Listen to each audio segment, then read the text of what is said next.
Guys, this is AuspiciousAussie and welcome back to a New York Rebels episode. Of course, in the previous episode we celebrated a US Cup final victory, first piece of silverware with New York, and boy did it feel good.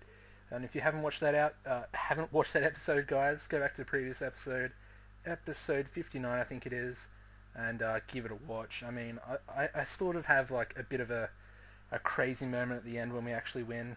Of course, I'm not going to give it too much away, but it's a really exciting game, and it would definitely be worth a watch. But anyways, let's get into the most recent fixtures, of course. Quite a lot. As you can see, there was the US Cup final game. We beat them 1-0 in extra time, of course. The next game was against Houston Dynamo, 0-0, boring drum match draw, away from home. And yeah, not much to say about that.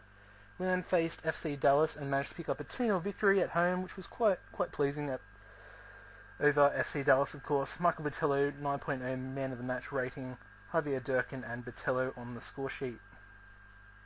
We then faced Columbus Crew at home once again and beat them 2-1 this time. And as you can see, we got the lead through Botello in the 28th. They then got back on level terms right in the death of half-time. And yeah, scored an own goal just after the restart in the second half. And yeah, gave us the victory in that one. We then faced Toronto FC away from home in Canada, and as you can see, pretty brutal draw, I have to say. We almost lost it in the final minute of the game. Loiki in the 22nd minute, and Ben Smith scored their goal in the 69th, but they did have a disallowed goal in the 91st minute of stoppage time. We then faced Puerto Rico Islanders in the North American Champions League group stage, and as you can see, we beat them 5-0. They're a second division team in America, but of course they are Puerto Rican. And 5-0, not much else to say about that. Loiki picked up man of the match with a 9.1. Javier Durkin, Baltadano, Fernando, Loiki and Perez all getting on the score sheet. 5 different goal scorers, pretty good to see that. And of course the final game of the month was another one against Houston Dynamo. And this time it was at their home ground again. Wow. And yeah, picked up the 1-0 victory, grinded it out. Chris Estrada, 8.8 man of the match rating, and Calderon got our only goal in the 47th minute.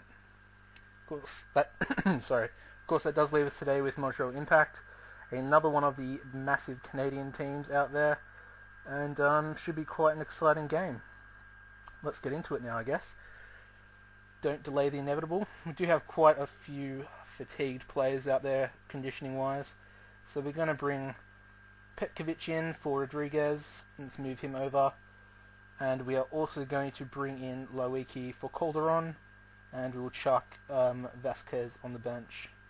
We're also going to bring Yusefi back in for Fernando, who's also a bit fatigued.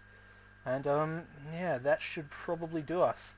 I have to mention Botello did pick up a 3-month injury towards the end of the month there.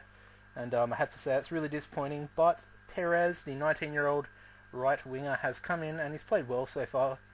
Of course, he picked up a goal in the North American Champions League game.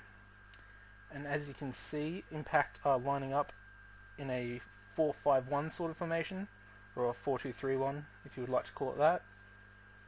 I'm just going to say, play on natural, we're going to say enjoy yourselves. That'll do. And here we go. Pointless highlight is underway. Petkovic. Perez now. Plays McDonald. Something I have to mention is Moha, the right back. There's been a lot of interest from foreign clubs sniffing around him now. He just got back into training after his long-term injury. And I think Fenerbahce have put in a $4.1 million offer, which I'm really contemplating taking, as I could probably replace him. Adele, oh, he skied it, absolutely skied that. Yeah, there's a lot of replacements that are similar types of player to Moha, and they're also American. There's a few of them sniffing around the league for a lot cheaper. I would have brought in another right back already, but I've already signed 6 senior players this season, so I can't actually sign Durkin. Oh, Durkin again. Oh, what was that? Good scramble by the Montreal Impact defence there. And yeah, maybe I'll just wait until the end of the season and pick up a young right back in the draft, the super draft, because I do have about 3 first-round picks, so I could essentially get a couple of good youngsters. Who knows? We shall see. And something I've also forgot to mention just before when we were doing fixtures was that I have already qualified for the playoffs, and I'll show you the league table at the end of this game. Of course, we're nearing half-time now. But we have secured playoff spot already, and there's still about 8 or so games to go. I'm just going to say, unlucky so far. No response, perfect. Love to see that. But yeah, we'll probably win the league this season, do the double. Who knows about the North American Champions League? We'll definitely make it out of the group stage. At the moment, it seems pretty likely with we're sitting at top of the group and both teams are really, really weak. Webb, ooh, skies that as well. Even though that was the pointless highlight of the second half, I think. I'm going to make a sub now. I'm not liking how things are going at the moment. I'm going to bring Boltadano on for Adele. Oh, actually, we're not going to do that. We're going to bring Boltadano on for Durkin, and then we're going to put Adele in the left winger role. And we are also going to bring on Tikendo for Marvin Gleek. That should do us so far. For now, at least, anyway.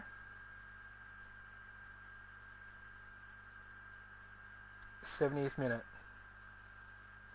And Impact have a free kick. It's cleared.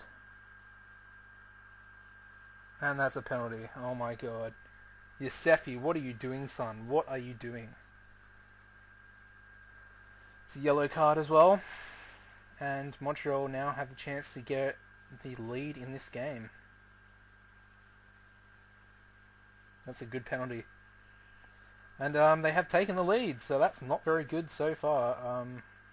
It's quite late as well, so we don't have much time. Tikendo now. Plays, gives the ball away. What are you doing? Arbib, good save, good save. Arbib's stats are starting to decline, even though he's only 23 years old. Tikendo now. Could the counter be on? It's the end of that highlight, so no, it's not. Could this unbeaten run, I think we've gone 20 games unbeaten, could it come to an end? I think it is. Yeah, I think it is about to come to an end. Tikendo now. Play it down the line. Adele. Plays inside. Webb. Boltadano. Gets in Boltadano, and the undefeated streak continues. 1-1 right at the death, the 93rd minute of stoppage time. Gets in Boltadano. What a substitution he was to get us level for the 1-1 draw. And the undefeated streak continues. And he gives away a free kick there to finish the game. Might be a yellow card for him. It is, but it doesn't matter. He doesn't give a shit, to be quite honest. And we have continued this 2021 game unbeaten streak now. And that is amazing. I dead set thought we were going to lose that game. I'm going to say I'm far from pleased, because I'm not pleased at all. And we'll just have a look at the upcoming fixtures now, guys. As you can see, we've got a few North American Champions League games to go. Next game, DC United. Then we have Alianza in the North American Champions League. Return to MLS action with Portland before returning back to the Champions League against Puerto Rico Islanders. We then have Houston for a third time within the last 2 months. And we face Chicago on the final game of the month of September. September? I don't know. Yeah, September. And yeah, 3 games after that, and then it'll be the end of the season. Have a look at the league table before I leave you. That's not a league table. As you can see, we're currently sitting top of the Eastern Conference. Top overall on points as well. We'll have a look at the overall league table. As you can see, we've got 6 points over Portland with a game in hand. And yeah, we've pretty much won the league. As long as we keep up a few, as long as we keep winning a few more games, we should seal it probably with a few games in hand to round off the end of the season. Greg Webb currently sits third in the top assists of the season, and we don't have any top goal scorers or average ratings, so it's a bit interesting to see that we're top of the league without any of those. Anyways, guys, if you've enjoyed today's episode and the late comeback for the draw, please give the video a like rating. Of course, add it to your favourites as well, guys. Helps the videos out. And head over to my channel and subscribe to keep up to date with all my content. I've been Auspicious Aussie, guys, and you are great. Goodbye.